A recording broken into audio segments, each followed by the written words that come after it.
ನಮಸ್ಕಾರ ಸ್ನೇಹಿತರೆ, DiShiRa ಕಿಚನ್ಗೆ ನಿಮ್ಗೆಲ್ಲರಿಗೂ ಸ್ವಾಗತ. ಇವತ್ತು ನಾವು ತುಂಬಾ ದಿನದಿಂದ ಕಾಯ್ತಾ ಇದ್ದಿದ್ದ ವಿಡಿಯೋ ಸಾಂಬಾರ್ ಪೌಡರ್ನ ಯಾವ ರೀತಿ ಮಾಡೋದು ಅಂತ ನೋಡೋಣ. ಆದ್ರೆ ಅದಕ್ಕಿಂತ ಮುಂಚೆ ಯಾರಾದ್ರೂ ಹೊಸಬ್ರು ಈ ವಿಡಿಯೋನ ನೋಡ್ತಾ ಇದ್ದಲ್ಲಿ DiShiRa ಕಿಚನ್ ಅನ್ನ ಸಬ್ಸ್ಕ್ರೈಬ್ ಮಾಡೋದನ್ನ ಮರಿಬೇಡಿ. ಬನ್ನಿ ಸಾಂಬಾರ್ ಪೌಡರ್ ಯಾವ ರೀತಿ ಮಾಡೋದು ಅಂತ ನೋಡೋಣ. ಸಾಂಬಾರ್ ಪೌಡರ್ ಮಾಡೋದಕ್ಕೆ ಬೇಕಾಗಿರೋ ಇಂಗ್ರೀಡಿಯೆಂಟ್ಸ್ ಎಲ್ಲ ಕೂಡ ರೆಡಿಯಾಗಿ ಇಟ್ಕೊಂಡಿದ್ದೀನಿ. ಇಲ್ಲಿ 1/4 ಕಪ್ಪಷ್ಟು ಕಡಲೆಬೇಳೆ ತೊಗೊಂಡಿದ್ದೀನಿ, ಹಾಗೆ 1/4 ಕಪ್ಪಷ್ಟು ಜೀರಿಗೆ ಕೂಡ ತೊಗೊಂಡಿದ್ದೀನಿ, ಅರ್ಧ ಕಪ್ಪಷ್ಟು ಉದ್ದಿನಬೇಳೆ ಜೊತೆಗೆ 1 ಕಪ್ಪಷ್ಟು ಕೊತ್ತಂಬರಿನ ತೊಗೊಂಡಿದ್ದೀನಿ. ಕೊತ್ತಂಬರಿ ಎಷ್ಟು ತೊಗೋತೀವೋ ಅದರ ಅರ್ಧದಷ್ಟು ಉದ್ದಿನಬೇಳೆ, 2 ಕಡ್ಡಿ ಕರಿಬೇವಿನ ಎಲೆ, 1/4 ಟೀ ಸ್ಪೂನಷ್ಟು ಮೆಂತ್ಯ, ಅರ್ಧ ಟೀ ಸ್ಪೂನಷ್ಟು ಪೌಡ್ರ್ ಹಿಂಗನ್ನು ತೊಗೊಂಡಿದ್ದೀನಿ. ಹಾಗೆ ಇದರ ಜೊತೆಗೆ ಖಾರ ಎಷ್ಟು ಬೇಕೋ ಅಷ್ಟು ಒಣಮೆಣಸಿನ್ಕಾಯಿ, ನಾನಿಲ್ಲಿ 20 ಬ್ಯಾಡಗಿ ಮೆಣಸಿನ್ಕಾಯಿನ ತೊಗೊಂಡಿದ್ದೀನಿ. ನೀವು ಖಾರಕ್ಕೆ ತಕ್ಕನಾಗಿ ಆಚೆ ಮಾಡ್ಕೋಬಹುದು. ಹಾಗೆ ಇದನ್ನು ಹುರಿಯೋದಕ್ಕೆ 2 ಟೀ ಸ್ಪೂನಷ್ಟು ಎಣ್ಣೆ ಬೇಕಾಗಿರೋದು ಅಷ್ಟೇ. ಹಾಗೆ ಇನ್ನು ಕೆಲವರು ಬೇರೆ ಬೇರೆ ರೀತಿಯಲ್ಲೂ ಸಾಂಬಾರು ಪೌಡ್ರ್ ಮಾಡ್ತಾರೆ. ನಾನು ಯಾವಾಗಲೂ ಮಾಡ್ಕೊಳ್ಳೋ ಅಂಥ ಸಾಂಬಾರು ಪೌಡ್ರನ್ನ ನಾನಿಲ್ಲಿ ಶೇರ್ ಮಾಡ್ತಾ ಇದ್ದೀನಿ. ನೀವು ಡಿಫ್ರೆಂಟಾಗಿ ಸಾಂಬಾರು ಪೌಡ್ರ್ ಮಾಡ್ತೀರಾ ಅನ್ನೋ ಹಾಗಿದ್ರೆ ಖಂಡಿತ ಕಾಮೆಂಟ್ ಸೆಕ್ಷನಲ್ಲಿ ಶೇರ್ ಮಾಡ್ಬೋದು. 2 ಟೀ ಸ್ಪೂನಷ್ಟು ಎಣ್ಣೆನ ಹಾಕ್ಕೊಳ್ಳೋಣ ಪ್ಯಾನ್ಗೆ. ಎಣ್ಣೆ ಸ್ವಲ್ಪ ಬಿಸಿಯಾಗಲಿ. ಬಿಸಿ ಆಗ್ತಾ ಇದ್ದ ಹಾಗೆ ಇದರ ಜೊತೆಗೆ ನಾವು ಮೆಂತ್ಯ ಕೂಡ ಹಾಕ್ಕೊಳ್ಳೋಣ.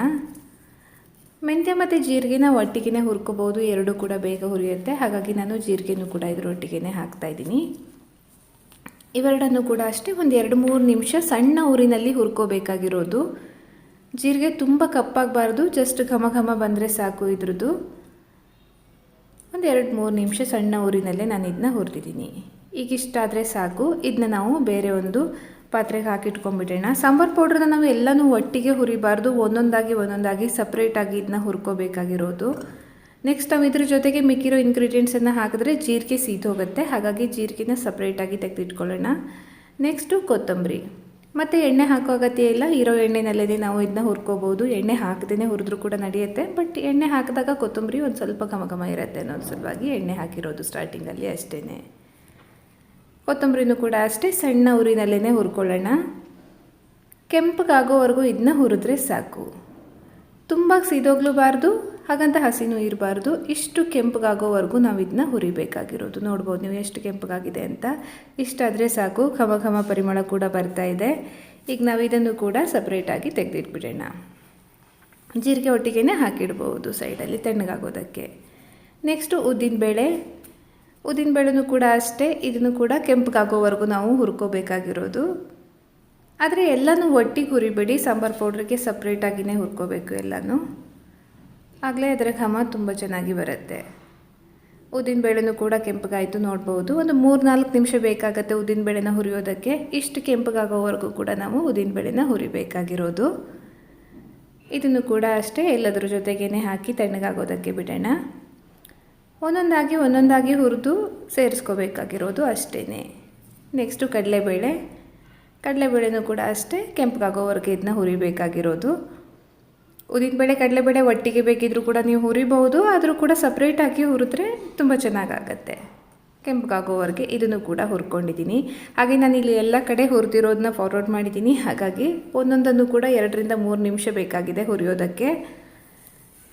ಇವೆಲ್ಲನೂ ಕೂಡ ಸೈಡಿಗೆ ಇಟ್ಕೊಳ್ಳೋಣ. ಕೊನೆಯದಾಗಿ ಈಗ ಮಿಕ್ಕಿರೋದು ಒಣಮೆಣಸಿನ್ಕಾಯಿ ಹಾಗೆ ಕರಿಬೇವು. ಅವೆರಡನ್ನು ಕೂಡ ನಾವು ಒಟ್ಟಿಗೆ ಹಾಕೋಬಹುದು. ಒಣಮೆಣಸಿನ್ಕಾಯಿ ಮತ್ತು ಕರಿಬೇವನ್ನು ಜಸ್ಟ್ ಬಿಸಿ ಮಾಡಬೇಕಾಗಿರೋದು ಅಷ್ಟೇ. ಇದನ್ನ ತುಂಬ ಹೊತ್ತು ಹುರಿಯೋದೇನು ಬೇಕಾಗಲ್ಲ. ಕರಿಬೇವು ಸ್ವಲ್ಪ ಗರಿ ಆಗೋವರೆಗೂ ನಾವು ಇದನ್ನ ಸಣ್ಣ ಊರಿನಲ್ಲೇ ಬಿಸಿ ಮಾಡ್ಕೋಬೇಕಾಗಿರೋದು.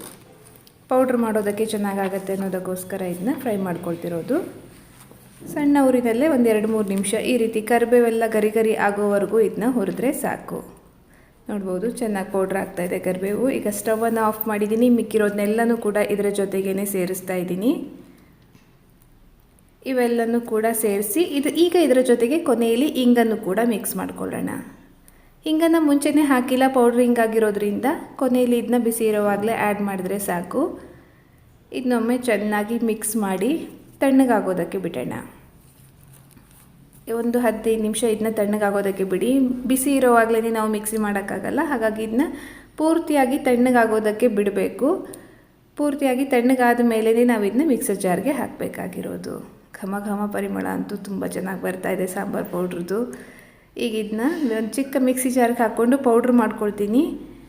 ಜಾರು ಒಣಗಿಸ್ಕೊಂಡಿರಬೇಕು ಚೆನ್ನಾಗಿ. ಆಮೇಲೆ ಇದನ್ನ ಪೌಡ್ರ್ ಮಾಡಬೇಕು. ಆಗ ನೀವು ತಿಂಗಳಾನುಗಟ್ಟಲೆ ಇಟ್ಟರೂ ಕೂಡ ಸಾಂಬಾರು ಪೌಡ್ರು ಹಾಳಾಗಲ್ಲ. ನೀವು ಎಷ್ಟು ದಿನ ಬೇಕಿದ್ರೂ ಕೂಡ ಇದನ್ನ ಇಟ್ಕೋಬಹುದು. ಒಮ್ಮೆಗೆ ಆಗಲ್ಲ, ಸ್ವಲ್ಪನೇ ನಾನು ಪೌಡ್ರ್ ಮಾಡ್ಕೊಳ್ತೀನಿ. ನೆಕ್ಸ್ಟ್ ಮಿಕ್ಕಿರೋದನ್ನು ಕೂಡ ನಾವು ಮಾಡ್ಕೋಬಹುದು. ಇಷ್ಟು ಪೌಡ್ರ್ ಆದರೆ ಸಾಕು. ಮಿಕ್ಕಿರೋದನ್ನು ಕೂಡ ನಾವು ಇದೇ ರೀತಿ ಪೌಡ್ರ್ ಮಾಡ್ಕೊಂಬಿಡೋಣ. ಸಾಂಬಾರನ್ನು ಯಾವ ರೀತಿ ಮಾಡೋದು ಅಂತ ನಾನು ನಿಮಗೆ ನೆಕ್ಸ್ಟ್ ವೀಡಿಯೋದಲ್ಲಿ ತೋರಿಸ್ತೀನಿ. ಇವತ್ತಿನ ವೀಡಿಯೋದಲ್ಲಿ ನಾವು ಸಾಂಬಾರು ಪೌಡ್ರ್ ಅಷ್ಟನ್ನೇ ನೋಡಿದ್ದೀವಿ. ತುಂಬಾ ಚೆನ್ನಾಗಾಗತ್ತೆ ಸಾಂಬಾರು. ಮಿಕ್ಕಿರೋದನ್ನು ಕೂಡ ನಾನು ಇಲ್ಲಿ ಪೌಡ್ರ್ ಮಾಡಿ ಸೇರಿಸ್ತಾ ಇದ್ದೀನಿ. ಇದೆಲ್ಲನೂ ಕೂಡ ಒಮ್ಮೆ ಮಿಕ್ಸ್ ಮಾಡ್ಕೊಂಬಿಡೋಣ ಚೆನ್ನಾಗಿ. 2 ಸರಿ ನಾವು ಮಿಕ್ಸಿ ಜಾರ್ಗೆ ಹಾಕಿರೋದ್ರಿಂದ ಇನ್ನೊಮ್ಮೆ ನೀಟಾಗಿ ಮಿಕ್ಸ್ ಮಾಡ್ಕೊಂಬಿಟ್ರೆ ಸಾಂಬಾರು ಪೌಡ್ರು ರೆಡಿನೇ ಆಗೋಗುತ್ತೆ. ನೀವು ಏರ್ಟೈಟ್ ಕಂಟೈನರಲ್ಲಿ ಹಾಕಿಟ್ಕೊಂಡ್ರೆ ಇದನ್ನ ಎಷ್ಟು ದಿನದವರೆಗೆ ಬೇಕಿದ್ರೂ ಕೂಡ ಇಡ್ಬೋದು. ತುಂಬಾ ರುಚಿಯಾದ ಸಾಂಬಾರು ಪೌಡ್ರನ್ನು ನಾವು ಸುಲಭವಾಗಿ ಮನೆಯಲ್ಲೇ ಮಾಡ್ಕೋಬಹುದು. ಸಾಂಬಾರು ರೆಸಿಪಿನ ನಾನು ನೆಕ್ಸ್ಟ್ ವಿಡಿಯೋದಲ್ಲಿ ಶೇರ್ ಮಾಡ್ತೀನಿ.